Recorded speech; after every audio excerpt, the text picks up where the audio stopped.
Welcome to Fran's Friends, and join me in my crafting journey.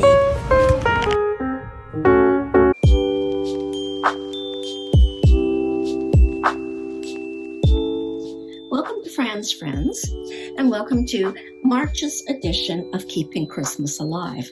In January, I decided on an appropriate 12-month project for Christmas, and it was going to be developing a table decor using a really old fabric tablecloth that I've had for many, many years that probably would sit 12 people. Now there's only 2 of us, and I don't need a tablecloth that size.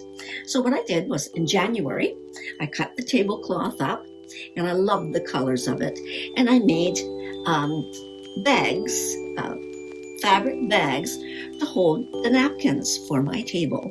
I put a closure on it to pull it together, and I think it turned out really quite well. So that was January's addition to this year's Keeping Christmas Alive.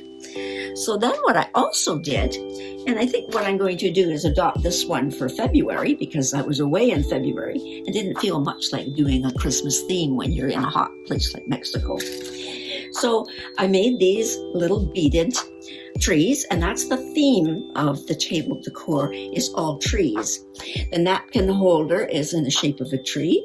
These little beads are tree oriented, and they also go with the colors of the theme of the reds and the greens. So that went quite well. It took me a little while to do those, and spilling beads on the floor is part of the process of doing those little projects. So come March, I had been wanting to do, and I'd seen on the YouTube where you can actually cover flat circles and use them on your table as your base, and then your plate going onto the top. So I went to the dollar store, but I couldn't find the size that I needed. But I found these little round circles with happy face holes in them. And I thought the size of it was perfect for what I wanted, that I could cover, and I could put a small dessert plate on it, and it would be an accompaniment to the actual dinner table. So I bought 4 of them, and they're only like a press board, so if they were to get wet, they would just absorb and bubble. So I needed to do something to protect the circles from any moisture. So what I did was I went to my old stash of plastic binder dividers, and I cut circles out of them. And I needed to use 2 of them, and I covered both sides of the board to give it protection from water. So I did that, glued them on, and then what I did was I measured the circle, and I extended the size to an extra, I think it was about 1.5 inches. And then I took, again, my old pillowcase linings, and I made like little covers, sewed the covers together, and then turned them over or inside out. And then I put a stitching line around them. And then I just gathered either an elastic, but I'm not fussy on elastic because elastic tends to disintegrate fairly easily. So I just use a basic string.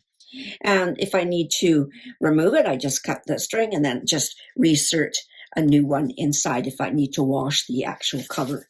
So the other thing I did to make it look a little bit more professional and finished is I just cut felt circles, which I glued to the inside of the board.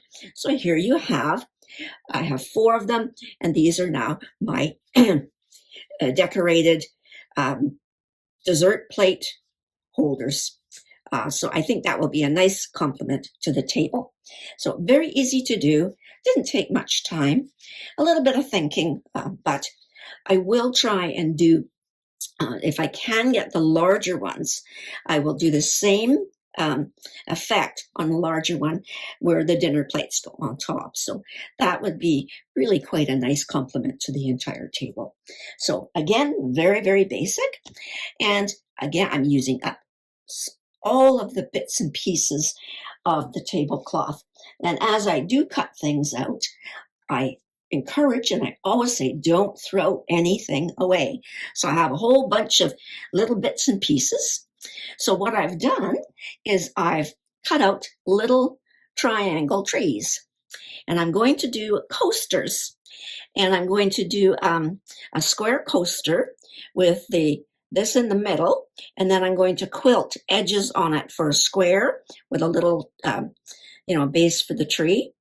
And this will become my next project, utilizing little tiny bits and pieces and making something useful out of it, a coaster. And the coaster can sit next to the dinner or the dessert plate, where you can actually enjoy a nice glass of ice wine. So that's Christmas, January, February, and March. And we'll figure out what we're going to do for April. I know Easter's coming along, so I think Christmas will take a little bit of a back seat for a few days. And then we'll carry on doing more and more towards doing the table decoration. So again, thanks for watching, and always enjoy. And I always look forward to Christmas, and by the time December comes along, I'll have a really nice looking table decor to put forward. Okay, thanks. Talk to you soon. Bye.